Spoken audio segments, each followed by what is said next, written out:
teaching children. They teach you to learn. Everything I know, children taught me.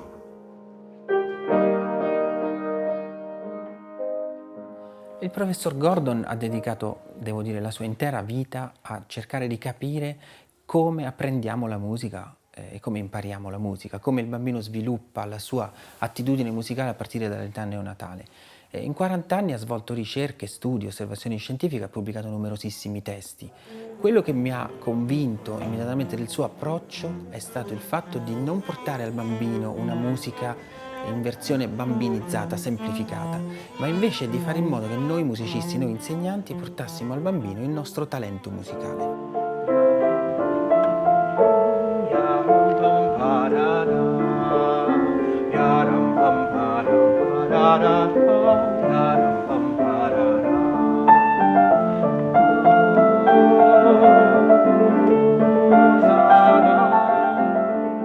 When I was 13 years old, my mother died.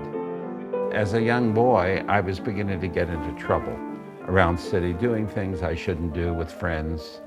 I started knowing wrong persons. And so my father, to keep me out of trouble, said, "Why don't you think about music?" And I said, okay. He said, "Would you like to play an instrument?" And I said, "Yeah, that big thing," because I had been to New York to the Metropolitan Opera. And I remember just being attracted to the sound of these basses, but I didn't know what they were. Well, my father knew what it was, and he bought me a bass. So as soon as I went into the Army, I was put into an Army band. And it was a USO band. And I was a very young boy, and many of the musicians were coming back from the Glenn Miller band and so forth. And we were all put together, and I learned a lot from them. While I was going to conservatory, I ran out of money. So I went to New York and started looking for signs for musicians wanted. And I saw a sign, and well, I remember going up 4 flights of stairs with my bass on my back. And I sat in a room, and somebody said, "Come in," and I went in, and there was a drummer and a pianist. And he said, "What do you want to play?" I said, "Whatever you want to play." So we played some tunes, and the drummer said, "Wait here." And he walked out, and pretty soon another drummer came in about this high, and he sat down and started to play, and played 4 or 5 tunes, and he said, "How much do you want?" And I said, "For what?" And he said, "To go on the road." I said, "Where?" He said, "All around the United States." I said, "With who?" He said, "With me." And I said, "Well, who are you?" He said, "I'm Gene Krupa."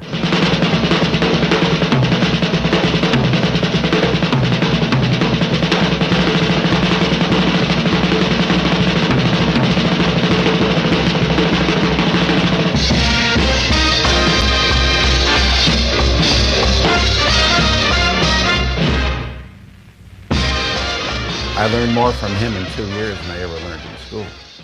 He would always dance in imagination.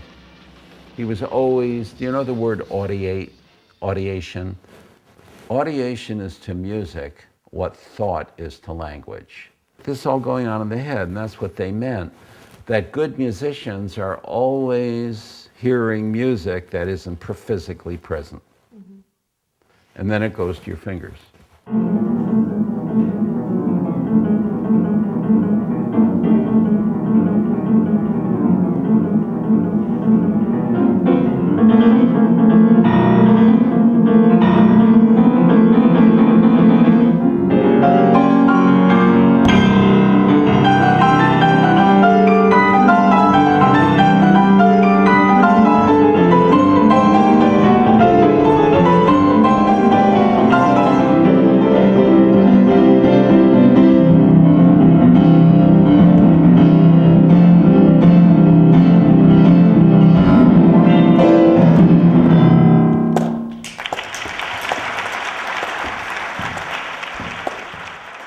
So I decided to get interested in research to see if I could understand what that process was or is, so that if I understood it, I could help teachers teach students to acquire it. Well, I started doing research with adults, and I found out that they had all kinds of blocks and they would not allow themselves to be revealed. So then I went to university students. Mm-hmm. Well, they were very sophisticated and very protective. They didn't want anyone to know their limitations. Then I went into high school and I kept realizing that if I wanted the true story, I had to go to children who are honest and open and have nothing to fear and nothing to hide.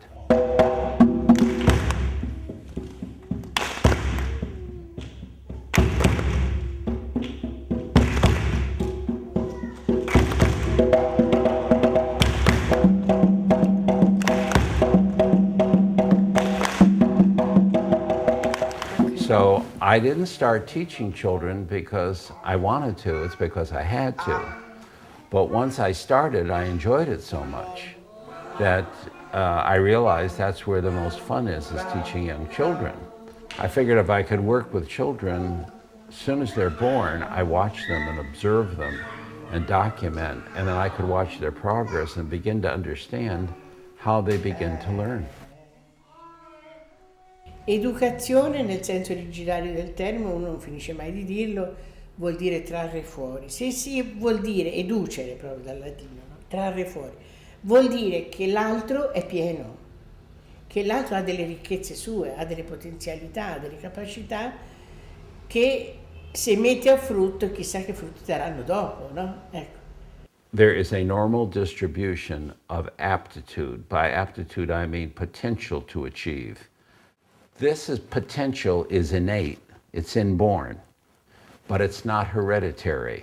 E la musica è un dono divino, ma un dono che bisogna meritarselo, anche spesso con molto, anche con una certa fatica, ma quello del professor Gordon è di questo di eliminare la fatica, almeno in partenza. Non si deve incominciare con i bambini a insegnare il solfeggio, e il solfeggio è uno strumento di tortura se non è fatto bene. Sarebbe come se io volessi insegnare a un bambino a parlare e la prima cosa che gli insegno è il soggetto predicato per il complemento. Quello si può fare quando il bambino ha una certa maturità. Come si fa a insegnare a parlare al bambino? Si insegna come gioco, e la musica deve essere lo stesso. Si insegna una breve frase musicale che lui deve ripetere e che deve divertirsi a farlo, perché si sente realizzato nel momento in cui la fa, e questo deve essere l'apprendimento. See, the wonderful thing is that what I'm saying is not new. It's been around for hundreds of years. There was a time when everything was audiation and no notation. Then Gutenberg came with the printing press, and pretty soon we got notation, and pretty soon we forgot audiation and emphasized notation. We're trying to bring it back. So what I'm saying is not revolutionary, it's just evolutionary. Questa è un'idea un po' bizzarra che viene dalla tradizione classica, no? La sonata di Mozart è questa, la sonata di Mozart non è questa, ma è questa qua, insomma, naturalmente non so più.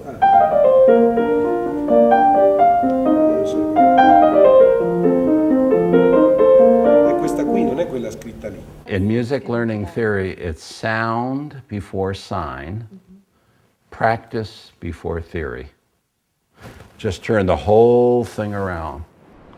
Nel 1998 ricordo che alla fine del primo corso che feci con lui alla South Carolina University mi disse, guardandomi negli occhi: Andrea, ricordati, non devi insegnare musica ai tuoi allievi, ma devi essere musica per loro.